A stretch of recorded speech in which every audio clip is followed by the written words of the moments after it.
Hey guys, Jeb Smith, Coldwell Banker Residential Brokerage, and today I'm back talking about the difference between a buyer's market and a seller's market. So what is a seller's market? A seller's market is one that favors sellers over buyers, as you would imagine, but why? Why does it favor sellers? And the reason for that is it's a supply and demand issue.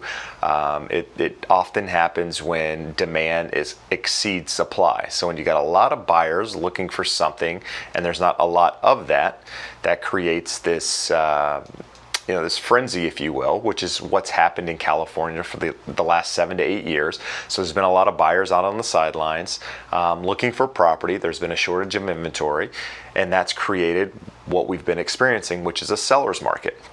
Now, a seller's market, like I mentioned, typically happens when you've got a high buyer demand.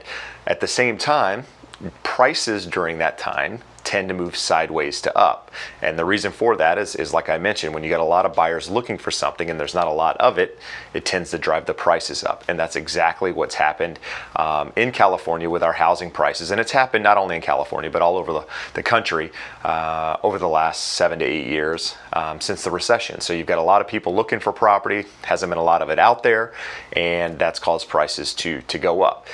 Second question, why? Why hasn't there been a lot of property on the market? There's a number of reasons, but one of the biggest reasons is all of the restrictions they put on home builders during the recession. So they put restrictions on home builders where home builders, it didn't incentivize them to build houses. They didn't make enough money. It was too costly, etc. So you've taken those people out of the equation, and then you've got people that just don't want to sell their property for whatever reason, which has created the shortage of inventory, and prices have gotten to a point where, if people sell their property and they go to buy something else, prices are, at some point so high in different areas of the country that it just doesn't make sense. So you've got a lot of people not selling, builder restrictions, etc. This has caused that shortage of inventory, and prices have continued to rise during that time. Now, the question is, what is 2020 going to hold? Is 2020 going to be a buyer's market, or is it going to be a seller's market? Well, if you look at the fundamentals, clearly this is just my opinion, but if you look at the fundamentals like GDP, the unemployment rate, which is at all-time lows or pretty close to it, consumer confidence, you've got the Fed fearing a recession, so they're stimulating the economy by lowering interest rates. You take all of those factors in there, and you've got a pretty, dynamic.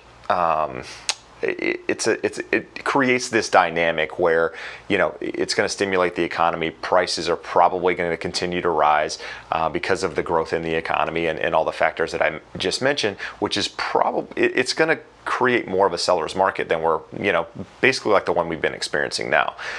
So I expect that next year, 2020, will be a lot like 2019 in the sense that inventory is probably going to be stable. It's not going to go crazy, but we're not going to be at this huge shortage either. It's probably going to be pretty close to where we are now inventory wise, and home prices are going to continue to flatten out to maybe going up a little bit, which is going to favor sellers, right?